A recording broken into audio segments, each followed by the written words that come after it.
Hey y'all, welcome back or welcome for the first time. My name's Taylor Berend and happy 2020! So this video is going to be a part of the series that are kind of shorter, like updates or like in between things that aren't as detailed as my story, but definitely still just as important. And so for this video, I'm going to do or kind of explain what things I want to take with me from 2019 and bring them into 2020, and then also what kinds of things I want to continue to work towards in 2020. Most of these things are like habits or like day-to-day things, but all in all they add or help my mental health in one way or another. So the first thing that I most definitely want to take from 2019 and bring into 2020 is making my bed in the morning. I'm sure my mom is kind of rolling her eyes like, hey, look, I told you to make your bed. But making my bed was a requirement in residential in Rawlins and then also in sober living. And while the quality of making required kind of varied depending on where I lived, the overall theme is something that I thought was kind of trivial in the beginning, but now 100% have seen like just how important something like this can be. So the idea behind it is that when you make your bed, it's at least one thing that you've accomplished for the day. So for me, when I'm deep in a depression or even just having a bad day or feel like useless or like I haven't done anything, I'm not gonna do anything, I have no accomplishments, there's no point, etc. It sounds so simple, and at first when you tell yourself, oh, well, but you made your bed, you accomplished that, I like roll my eyes at myself and I'm like, yeah, okay, people are supposed to make their bed. So I try my best to wake up in the morning, do whatever I need to do, then make my bed. Or honestly, and more realistically, what I've found is if I get up and before I even turn around to go to the bathroom or turn to go get food or check my phone again, I just turn around, throw up my sheets, and my bed is made. But that sense of, even on such a small scale, that sense of accomplishment to start my day, it just helps. It shapes my morning. I can tell on the days that I don't do it because I feel a little bit more flustered in the morning, and it's something that when I have a messy bed or like a messy, super messy area, a lot of times that's like a sign that I'm either not doing very well or something's going on and whatnot. But it's kind of nice that even if those things might be the case, even if something might be going on and I might be struggling, I can look at my bed and be like, hey, my bed's made, I got this. But obviously, like, you don't have to be perfect at it, and I for sure wasn't in the beginning. It took a lot of my sober living directors to remind me, which I felt so bad about. But once it clicked, like, now I just kind of do it instinctively without even thinking about it. So yeah, the first habit or tip that I want to take that I implemented or learned in 2019 and bring into 2020 is that of making my bed. So a second habit that I practiced and for sure I'm taking from 2019 into 2020 is taking my meds. So in the past, and I kind of mentioned this in my last video, I wasn't taking my medication when things were going really poorly. A lot of times it wasn't because I was forgetting, it was because I was self-destructing or almost using not taking meds as like almost like a form of self-harm in a way. But in going through Rawlins, and I mean, every night and every morning you had to go to the nurse's station. If you didn't take your meds, they would find you and make you take your meds. And so into sober living and then out on my own, I just made it like a habit, obviously making a habit, but I always had it next to my bed, whether it was in my bedside table or honestly, depending on where I was living at the time, just on my on top of the table, in the table, on the floor next to the table, whatever. And I just always had it there. And before I go to bed, I just would remind myself every day, like, take your meds, take your meds, take your meds. When I would wake up before I leave the house, be like, did you take your meds? Did you take your meds? And what ends up happening is something that I wasn't really used to. Like, I'm really bad at remembering things, and having ADHD, like I'm all over the place a lot of the time, but it became kind of like, not exciting in a way, but like I felt very accomplished when I would be heading out the door and be like, wait, I didn't take my meds, I gotta do that, and like actually follow through with it. And I would say the one thing that like I would recommend to literally anyone across the board, no matter if you take 2 medicines or 40, I hope you don't take 40 medicines, but you know what I'm saying. No matter if you take like 2, 10, 7, whatever, there are these, oh wait, actually I'll grab it. So this is actually what Skyline gave me before I left. I don't know if you can kind of see it. This homie broke, but I just put it down here, so it's okay. So this is an example of the like med trackers that they gave us when we were leaving or moving into transitional or sober living or whatever.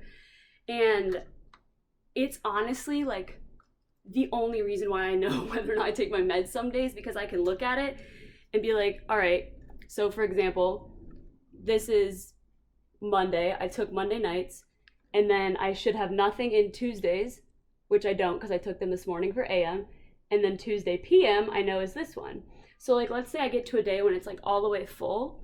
Let's say I get to a day that like, I'm like, oh my God, I can't remember if I took them or not. I can look at the day before or even sometimes the morning of and be like, oh shoot, I missed this dose or I need to take this dose. You can get these at like, on Amazon for super cheap. You can get ones at CVS. Let's say you don't have like afternoon meds or things to keep up with. You can get one that's like half the size of this. But all in all, I definitely think that like that med organizer is 100% something I'm going to bring into 2020, but also kind of bring into the rest of my life, because if I can do something that takes the like thought out of it, meaning that way I don't have to think, oh, did I take medicine 1 of 4 or this time and whatever, I can just look at this organizer and be like, yeah, okay, I did that.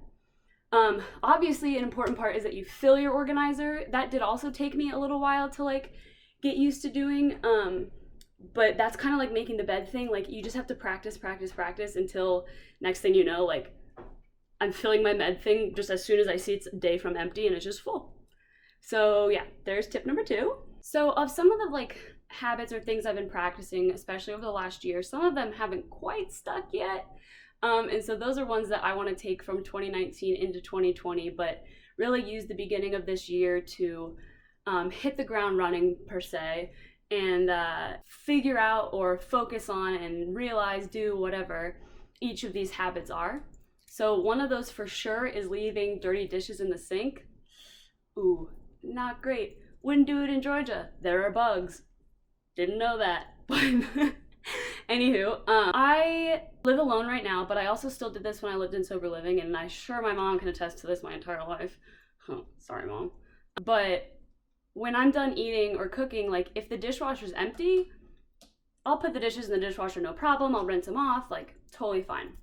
But if the dishwasher's full of clean dishes and I don't have time to unload it, if I tell myself I don't have time, but I leave my dishes in the sink, but then the problem becomes then they just pile up and I never actually unload my dishwasher.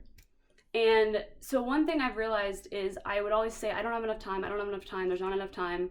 It really doesn't take that long to unload the dishwasher, especially when you live by yourself. And so I'm really working to not use that as an excuse anymore. And if I didn't unload the dishwasher, it's because I didn't unload the dishwasher and I need to do it and I need to put my dishes in there.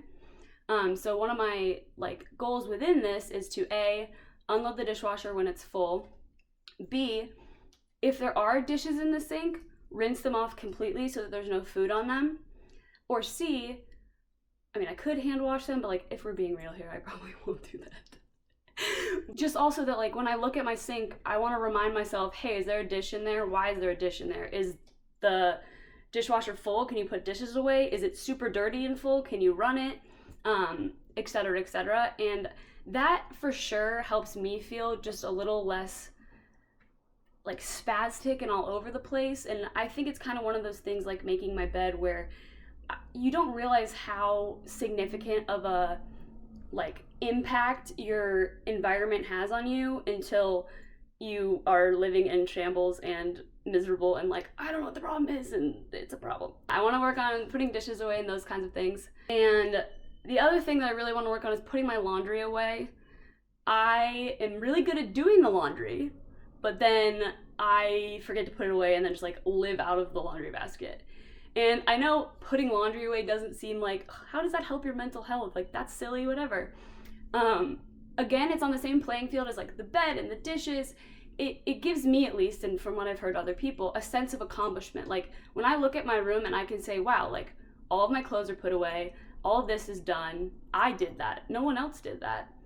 And for me, at least, like, I forget how much better I just feel, like, anxiety-wise, when my surrounding isn't just full of a cluttered mess. So since these are kind of like more simple household things, I kind of lump them in the category of my personal hygiene, and not in the sense of cleanliness, but in the sense of like, am I taking care of the things I need to take care of in order to be happy, healthy, productive, etc.